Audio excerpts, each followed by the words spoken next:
All right, what is up on a Saturday afternoon? Hope everyone had a great July 4th. Hopefully, everyone is having a great weekend in the midst of a 4-day weekend. Hope that's what's happening for you right now. And as I record on this Saturday afternoon, boy, I wish I had better news to share with you as it pertains to USA softball. Unfortunately, I do not have better news with USA softball as USA has lost game two now. They lost game one nothing to Japan. What was that? I guess that was on Thursday, right? Thursday night. And here we are now in a three-game set. Number one versus number two, the two best softball programs in the world going at it in Japan. Kelly Maxwell threw a gem in game one, but it wasn't good enough for Team USA to win. Now Team USA has lost game two. Japan wins that one 9-5. So not great news there as Team USA has dropped the three-game set at Japan. Hopefully they can salvage the series game three coming up Monday at 5 a.m. Central Standard Time. But yeah, just kind of totally different than game one. You know, Kelly Maxwell was fantastic in game one, but got no help offensively whatsoever. The bats came alive a bit in game two, but the pitching just wasn't there for Team USA. I guess the positive of this, if you guys want me to try to find a positive for this, and if I'm going to look at it a positive, I'm going to look at it from the OU side of things, right? Jocelyn, Alo, and Kinzie Hansen bounced back in a nice way in game two. Because game one, Alo was 0 for 4 with 3 strikeouts. Kinzie was 0 for 3 with 1 strikeout. The two former Sooners were combined 0 for 7. They had a combined 3 hits. So at least your two Sooners that were in the lineup in game two performed well. Jossie had 2 hits. She was 2 for 4. Still had a couple of strikeouts there, but had 2 hits. Kinzie Hansen had a hit and 2 RBIs on the day. So your Sooners combined for 3 hits in game two.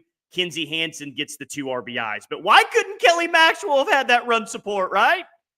Spoiled this great outing that she had in game one. Just give her a little bit of run support. If she has the run support that Team USA had in game two, then Kelly Maxwell walks away with a win. But Japan with 14 hits, USA with 10 hits. USA actually led 5-3 after 3 innings, but Japan really rolled it up in the final innings and able to get the win. Sooner Madness says, who pitched in game two? Well, here's how it went down. NiJaree Canady got the start in this game. She had 3 innings, 4 hits, 3 earned runs, 2 walks, and 2 strikeouts. So an okay outing by NiJaree Canady, right? And I'm not for 1 second going to let that outing change my opinion of what type of pitcher that she is. But yeah, you were hoping for a little bit more from her in her start. 3 innings, 4 hits, 3 earned runs, 2 walks, and 2 strikeouts. Valerie Cagle came in relief, and I don't even think that she recorded an out. She didn't record it out. Did not record an out. 2 hits, 2 earned runs. And then Lexi Kilfoyle came in, 4 innings pitched, 8 hits, 4 runs, and 2 earned runs. So offensively, a bit better for Team USA, but in the circle, it was not great. You had Canady, you had Cagle, and you had Kilfoyle, and they all gave up at least 2 earned runs in their outing. And I do have this for you, if this helps. Which, by the way, because I keep getting this in the comments, and it's fine because I know it's a bit confusing, but I'm just going to show you all here on the screen what I found on the Team USA softball website as it pertains to actually watching these games. This is what it says. Due to live streaming restrictions in Japan, USA Softball is unable to provide streaming of this event at this time. To follow along via live stats, please follow the 2024 U.S. Women's Elite Team on Game Changer. I'm not super familiar with Game Changer. Like I said, on Thursday? I know some high school teams across the country use Game Changer, but I wasn't up following the live stats, to be honest with you. I just got up this morning, kind of checked the stats, kind of checked everything what was going on, and can't find really any highlights, which is disappointing, because, when you look at the game here in the United States, everything is so easily accessible. When you have the number 1, number 2 programs playing each other, you might get to watch that on ABC in Oklahoma City, or at the very least, you get to watch it on ESPN Plus. I know that there's a certain streaming service that OU's always playing on at the Mary Nutter Classic that very few people like, but at least it's accessible. So I guess it's, to me, it's disappointing that you have Team USA, Team Japan playing, and that's Japan's regulations, as you read right there. So, I mean, it is what it is. But the way that this sport is growing and the way that this sport is booming, I think that there would be a lot of interest, and a lot of people, even though there's some crazy start times, would still watch this game live or would still watch this game after the fact. I don't know how many people, if this game was live somewhere, would be getting up at 5 a.m. Central Time on Monday to watch this game, but you'd like to follow it along live or be able to watch some highlights or something. So a bit disappointing that it's not as easily accessible as it should be. Like with where this sport is at now and the top two programs in the world playing, wish this is more accessible. Watch it on tape delay, like somewhere, like even if it wasn't live, if it was aired on a replay somewhere, I'd certainly watch that. But hey, Team USA has been struggling here for the first two games, so maybe we wouldn't be watching it as much as I think. Just not their best two games thus far. You didn't have offensive production in game one. You had great pitching. Didn't have great pitching in game two, but the offensive production's a little bit there. Do have this in terms of like kind of some numbers, and you'll see the box score up at the top. Team USA was the home team this time around. Japan scored 2 in the top of the first off Canady. USA got one back, and then it was Japan who led 3-1 after 2 innings.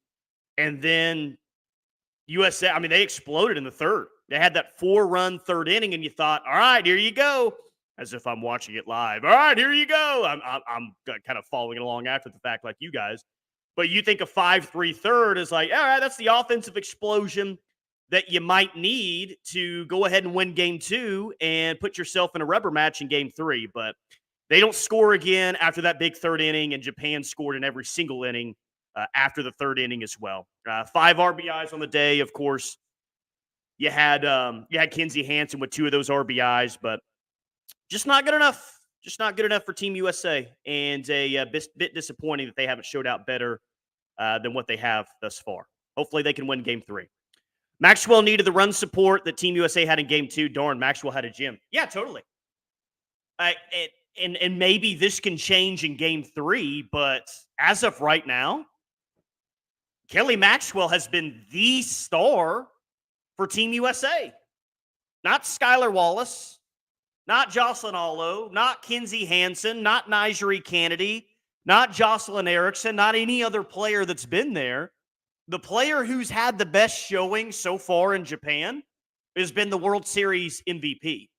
So if you want to take some positives away from this thing, it's that, well, I think the Sooners had a much better showing in game 2, but I mean, if you were to award an MVP through 3 games, it's Kelly Maxwell, and is it really even debatable at this point? I don't think it is debatable. I mean, she gave you a chance to win game 1. All you had to do was get a couple of runs across with the best lineup in the world, and you weren't able to do that. So I don't know if like the plan is to bring her back in game 3 as a starter in a relief role. I don't really know what that looks like. I'm sure that however many pitchers you brought on the roster, you're probably going to give each one an opportunity, I would guess, in game 3. But just judging off of what has happened thus far, if Team USA is interested in winning game 3, and I'm sure that they are interested in winning game 3, Kelly Maxwell's had the best showing of anyone, pitchers included. I mean, it hasn't really been all that close. And as excited as I am about the potential addition of NiJaree Canady, I mean, Kelly Maxwell is much better than what NiJaree Canady was in a starting role, right? I mean, Kelly Maxwell was like 12 up and 12 down in her start on Thursday, just 2 hits, 11 strikeouts. She was freaking dominant. And Canady goes 3 innings, 4 hits, 3 earned runs. Valerie Cagle, who we've seen in Norman before, a very capable player, doesn't record an out. And Lexi Kilfoyle gives you 4 innings in relief, but she gives up still 2 earned runs and 8 hits on the day. So, tip of the cap to Kelly Maxwell. Like we said on Thursday, she's really come alive the past month, and all that momentum that she's had from the Women's College World Series has really carried over to this series. And she's pitching the best that she's ever had. She's pitching as well as she's had throughout her entire career. Robert says any of the next recruiting class on campus are ready for summer school and gaining strength, flexibility, and mechanical dynamics.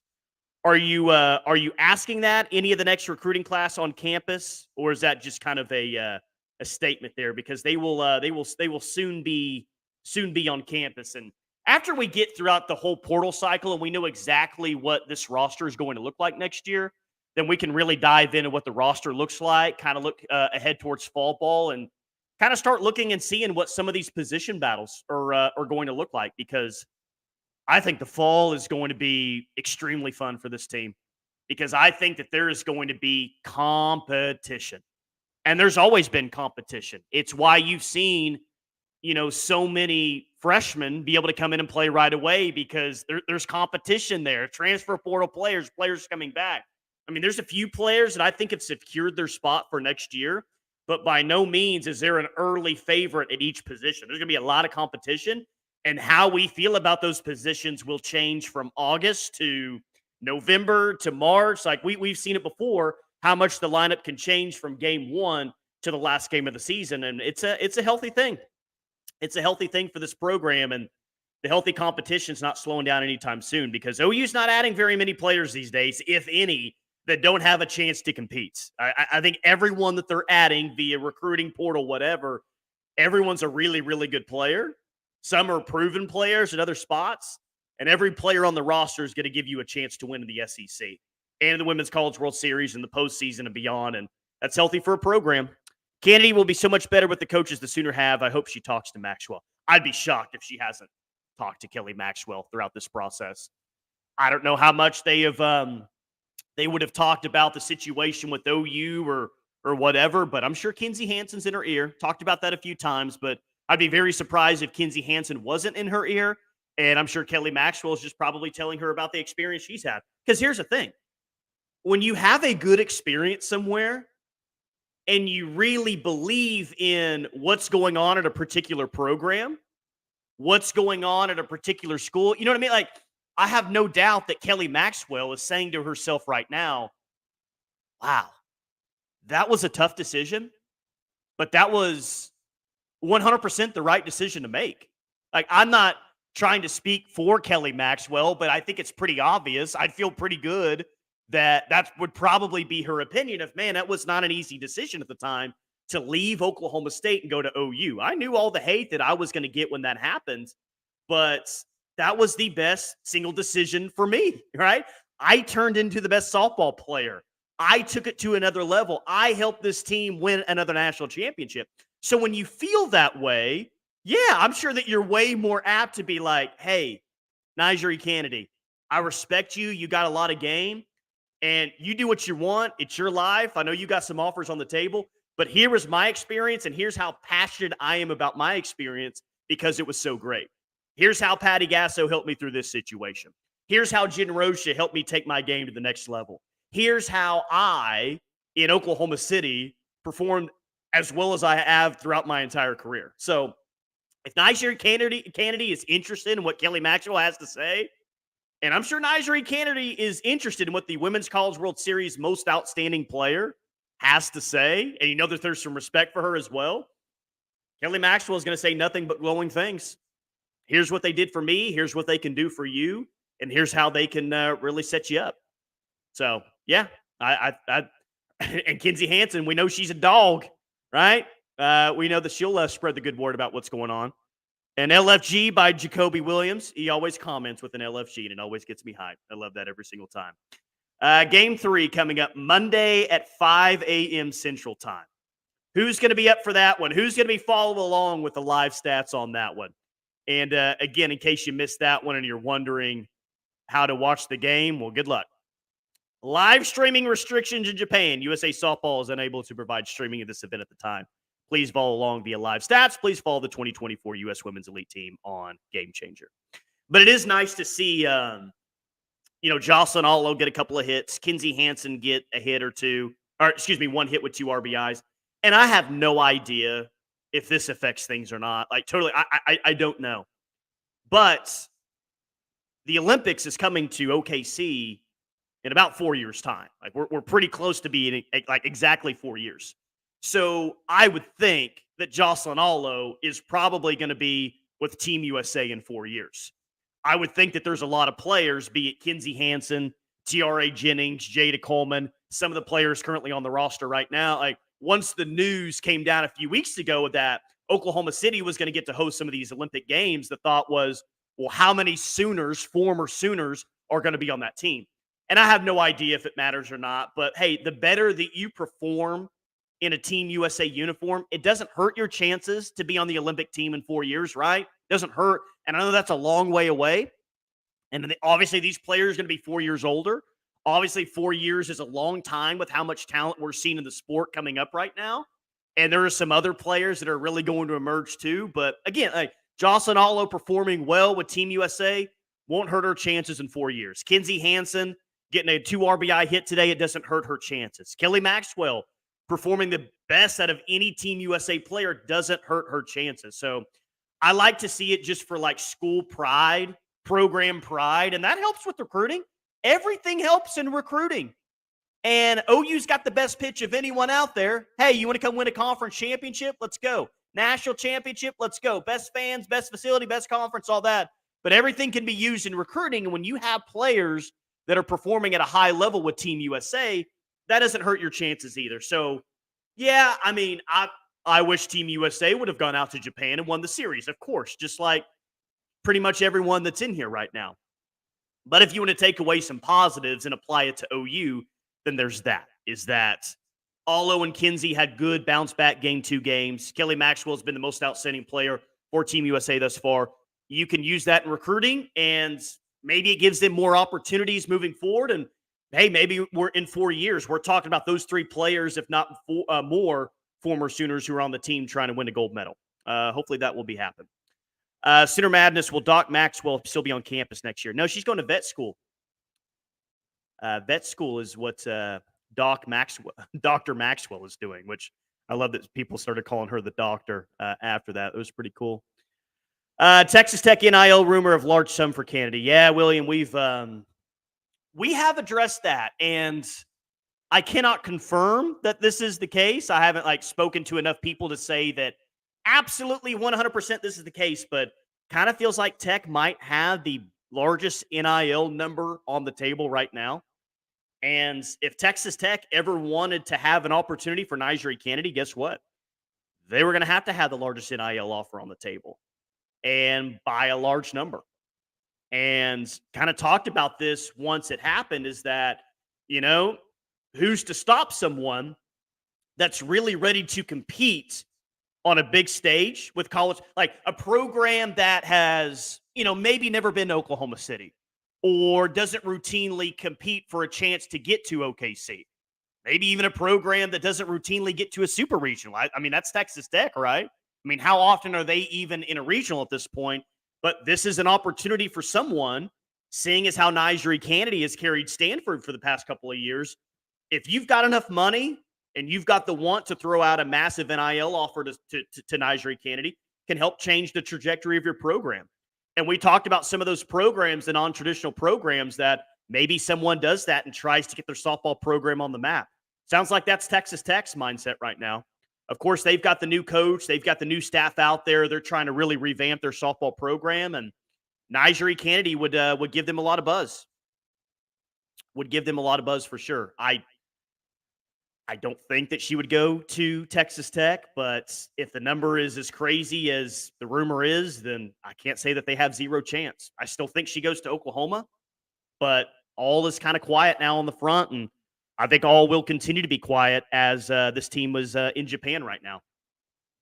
Monday, 5 a.m. Central Time, Game 3, and then maybe we start hearing some rumblings next week, maybe like mid next week, late next week, but thought initially this process could take some time, and this process has definitely taken some time. I think her involvement with Team USA has certainly slowed things down a bit, as opposed to in other years. If she wasn't going to Japan to play for Team USA, maybe the decision has already been made, or maybe we're a lot closer to a decision and hearing some things right now. But in terms of just what's the latest, I think Texas Tech NIL rumors kind of the latest, but it's just kind of all quiet right now as this team is in Japan. Sooner Madness, I don't want to say bad things about Tech, but in the middle of nowhere, if Kenny visited there, it would take a lot of money. And I think that they know that. I mean, Tech's, I wouldn't think that they're naive about their chances. I think that they probably knew the situation going in. Like, all right, not only do we have to have a good NIL offer, we probably have to have the best NIL offer and maybe the best.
I just muted myself here.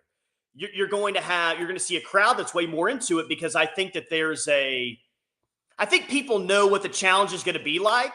And you're going to see a heightened awareness of, hey, we got to be loud throughout this entire thing. We really want to bring it.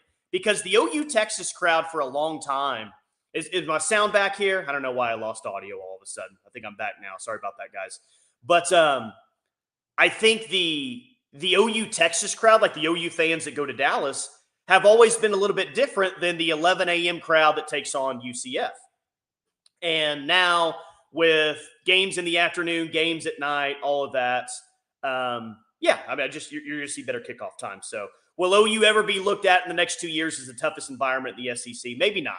But I think that there's going to be a lot more people show up with the attitude of, all right, this isn't UCF where we're 21-point favorites. This is Alabama where it's a pick and we got to make a difference in this game. Because OU fans, and I've said this for years now, OU fans, when they've been called upon, they've always shown up, especially when it comes to football. Look at Monday in the SEC day. It was hot as hell Monday. It was miserable outside on Monday. A Monday afternoon of a holiday week where a lot of people had to work, and OU fans still piled on campus to stand in the background of the Paul Feinbaum show, and they showed up for the drone show and the 5K where they had over 1,000 runners and everything like that. OU fans will show up. OU fans will bring it. So I don't really worry about that aspect of things. I think the environments are going to be crazy. They're going to be fun. I can't wait to see what Norman's like over the course of the next 2 years, really, and beyond that. There's going to be more visiting fans coming in, but the golden era of home games is about to happen for OU football because those games coming up are going to be insane. All right, I'm about to hop out of here. As always, appreciate all of the comments rolling in. Japan is straight up better than us. Well, it's looked like that thus far. I mean, 9-5, like the 1-0 game, you get a couple of hits, maybe things can go your way. Looks like Team USA stranded some runners in game one, but yeah, they've been better than you first two games. There's no denying that. And you had your biggest inning of the first two games, that 4-run third inning, and you weren't able to do anything with it. Like finally, you got some momentum in game two, and then you didn't score the rest of the game. Japan scored every inning the rest of the game. But hopefully Jocelyn, Alo, Kinzie, Hansen, who are in the starting lineup and have been in the starting lineup for the first two games, can continue to help you out offensively. Hopefully we got better news Monday when we talk to you here. Appreciate you always. I'll try to hop on a live stream coming up tomorrow as well. Enjoy the weekends. I'll get William in here before we get out. Texas Tech is making big moves with new coach besides all the Louisiana girls they picked up a lot from OSU. Yeah, that broke me yesterday. Former player from Oklahoma State. So Tech's making some moves. They've got there's some oil money out there in West Texas, out there in Lubbock.